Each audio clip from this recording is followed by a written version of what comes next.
Node.js multiverse channel में आपका स्वागत है। अगर आप Node.js सीखना चाहता है तो आप बिल्कुल सही जगह पर है। JS एक कैसा काम करता है, पॉपुलर क्यों हो गया, ये सब कुछ हम देख लेंगे। पहले हम देख लेंगे what is Node.js। Node.js is cross platform. उसका मतलब है कि विंडोज, लिनक्स, मैक वो सब ऑपरेटिंग सिस्टम है, सब ऑपरेटिंग सिस्टम में Node.js चलता है। इट इज ओपन सोर्स है, उसका मतलब free, don't need to pay anything, and it is based upon the JavaScript run time. उसका मतलब है कि जावास्क्रिप्ट वो V8 इंजन में काम करता है, तो सेम V8 इंजन के कॉन्सेप्ट में ये Node.js भी काम करता है, लेकिन ये आउटसाइड ऑफ द ब्राउज़र है। मतलब है कि if you see any website में देखते हैं हम, वो वेबसाइट में बटन क्लिक करते हैं, फॉर्म सबमिट करते हैं, वो सब कुछ क्या क्या चीज़ें हम करते हैं वो सब इवेंट्स हैं। वो सब इवेंट्स जावास्क्रिप्ट में एग्जीक्यूट होता है, लेकिन Node.js भी जावास्क्रिप्ट का रन टाइम है, ये सर्वर में एग्जीक्यूट होता है। उसका मतलब है कि we can write the APIs, tools, command line tools, whatever the वो सब चीज़ें हम सर्वर में कर सकते हैं, वो सब Node.js यूज़ करके कर सकते हैं। It is about Node.js। What is Node.js अभी देख लेंगे। ये Node.js काम कैसे करता है, ये जावास्क्रिप्ट रन टाइम क्या है, वह कैसा काम करता है, हम देख लेंगे वो चीज़। ये जावास्क्रिप्ट रन टाइम है ना, ये इवेंट ड्रिवन आर्किटेक्चर का प्रिंसिपल से काम करता है। वो इवेंट ड्रिवन आर्किटेक्चर क्या है कि ये बटन क्लिक्स, माउस ओवर्स, ये लिंक्स में क्लिक करना, ये सब कुछ इवेंट्स है फ्रंट एंड वेब पेज में। सेम चीज़ बैक एंड में कोई कंसोल लॉग करते हैं, डेटाबेस को कॉल करते हैं, API को कॉल करते हैं, what ever the things is happening, ये सब कुछ इवेंट्स है। सो इसी इवेंट्स को एक बंदा लिसन करते हैं, ये है event loop.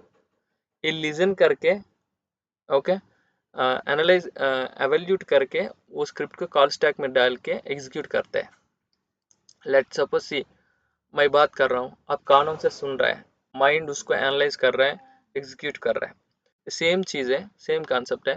What ever the events will happen, ये इवेंट लूप के एक बंदा होता है, वो स्क्रिप्ट्स को, इवेंट्स को लिसन करता है, लिसन करके उसको प्रायोरिटी करके एक एक को with respect to priority execute करते हैं। ठीक है, ठीक है, हम अभी देख लेंगे, एक एग्जांपल से हम देख लेंगे। ये प्रायोरिटी किसी कॉन्सेप्ट की वजह से करता है, प्रायोरिटी करता है एसिंक्रोनस एंड सिंक्रोनस कॉन्सेप्ट्स की वजह से। सिंक्रोनस का मतलब है कि एक एक लाइन ऑफ कोड एग्जीक्यूट होता है। एसिंक्रोनस की मतलब है कि लेट्स सपोज से some task is taking longer time लेता है, वो टास्क लॉन्गर टाइम लेता है, वो कंट्रोल विल नॉट वेट करता है, it will go to the next line of code. ऐसा है, अभी देख लेंगे ये कैसे एग्जीक्यूट होगा। Here log a, log b, log c, log d 4 functions है। इसमें log a and log d synchronous calls है, and log b and c asynchronous calls है। हम देख लेंगे ये कैसे एग्जीक्यूट करेगा। सी, स्टेप 1 में इवेंट लूप एवेल्यूट करते हैं स्क्रिप्ट को, and it will take the synchronous calls क्या क्या है, उसको उसको टेक करता है, एंड इट विल पुट, उसको कॉल स्टैक में रखते हैं, कॉल स्टैक में रख के एग्जीक्यूट करते हैं until the call stack is empty। event loop run हो सकता है, I mean ये तो लूप है ना, so continuously it will run। so पहले log ये आया था, सिंक्रोनस फंक्शन एग्जीक्यूट हो गया, एंड फिर नेक्स्ट स्टेप में log भी आया था, इस टाइम आता है, it is asynchronous call, it will go to task queue. उसके बाद promises आया, promise भी एसिंक्रोनस कॉल था, ये भी माइक्रो टास्क में गया।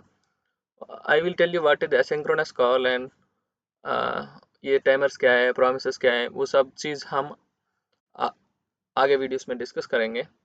ओके, पहले इवेंट ड्रिवन आर्किटेक्चर का कॉन्सेप्ट सुन लो। ये सिंक्रोनस है।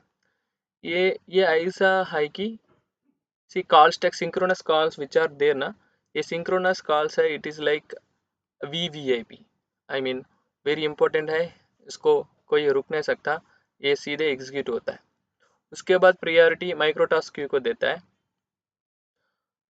माइक्रोटास्क क्यू के बारे में बाद में टास्क क्यू भी एग्जीक्यूट होता है। ऐसा है कि this is the event driven architecture, सब कुछ इवेंट्स है, इवेंट को प्रायोरिटी करके एक एक को एग्जीक्यूट करता है। ओके, ये पूरा काम इवेंट लूप करते हैं। So event loop is the core concept guys. Event driven architecture में event loop is the core concept which will do the actions, execute the events.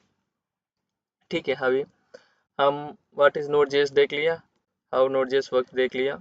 अभी will go to the why it is so popular.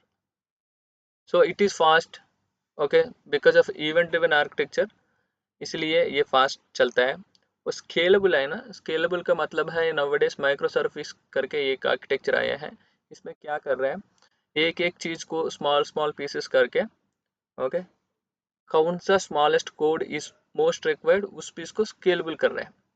Okay, तो इसीलिए node JS is one of the main programming using in micro services, it is so scalable. इसकी वजह से fast and scalable, इस वजह से ये पॉपुलर भी हो गया था। And it is in JavaScript, आप सीख गए तो ये ब्राउज़र में भी यूज़ कर सकता है, सर्वर साइड में भी यूज़ कर सकता है। वो रिएक्ट, एंगुलर, व्यू.js, रिएक्ट नेटिव, ये सब कुछ जावास्क्रिप्ट का फ्रेमवर्क्स है। नोड.js भी जावास्क्रिप्ट का है। सो आप server side, front end, back and, ये सब कुछ आप कर सकते हैं। ये रियल टाइम में बहुत यूज़ कर रहे हैं सब कंपनीज अभी। नोड.js पे फोकस कर रहे हैं, नोड.js में शिफ्ट कर रहे हैं। Web applications, mobile applications, notifications, messages, और फाइनेंशियल ट्रांजेक्शंस हमारे बैंक्स में, PhonePe, UPI, whatever the things we are using nowadays in real time में बहुत यूज़ कर रहा है नोड.js। एंड आईओटी एप्लीकेशंस, हम चार्टिंग एप्लीकेशंस भी कर रहे हैं ना, चार्टिंग एप्लीकेशंस, आईओटी एप्लीकेशंस, सब कुछ, सब इंडस्ट्री में अभी नोड.js बहुत चल रहा है। ठीक है, अभी हम थोड़ा सा स्टैटिस्टिक्स भी देख लेंगे। ओके, नोड.js का स्टैटिस्टिक्स अभी 1 बिलियन रीच हो गया था downloads, and for new commerce it is 42.4%, is really good and it will go up guys. So Node.js सीखने में बहुत फ़ायदा है।